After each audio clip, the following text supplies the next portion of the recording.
The fight against alcoholism is always pressing here at Dirtwheels. Here we've got Bill Lindsay at Starbright. Could you tell us some of the problems of having alcohol in your fuel? Absolutely. I'm glad you asked. One of the problems with alcohol is that when it's added to fuel, alcohol and gasoline can't form a chemical bond. That's why E10 is actually formulated to be used within 30 days. What happens if it sits longer than that, the alcohol and the gasoline aren't making a chemical bond. It starts to evaporate, it's forming gums and other solids that are clogging carburetors, injectors, everything else.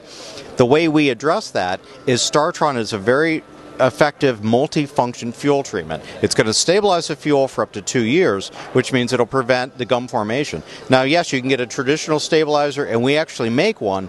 The problem with those is that, and we've all experienced this, when you take the bike out of storage, yeah, the gas works, but it's a little bit smoky, it's running a little bit bulky. That's because the chemicals that they use to stabilize the fuel also slightly degrade the combustibility of the fuel. It literally can't burn as completely as it did before. Tron will stabilize just as well, just as long, but it actually improves the combustibility of the fuel, which just means the bike's going to start easy, it's going to run smooth, and you don't have all that smoke coming out. The other thing it does, and again, it's a blend of enzymes all doing different things. Some of them are attacking those gums that form in the fuel after it sits more than 30 days, especially if you get a bike that's been sitting for a while, or maybe you got a load of bad fuel from the gas station, which happens. The enzymes break apart that debris into small parts that can be burned off with the fuel. It's not uncommon to put this stuff in a bike that's been sitting for 6 months, a year, or whatever.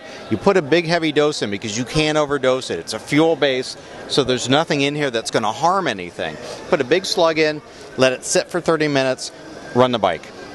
A lot of times you get a huge cloud of white smoke coming out the back for about 10 minutes as it burns all the stuff off the bowl, cleans out the carburetor jet, and then all of a sudden the bike's running nice and clean.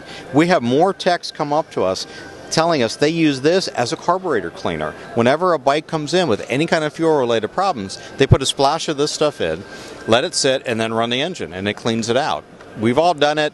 It's one of those things you're like, there's no way it can work, but it does.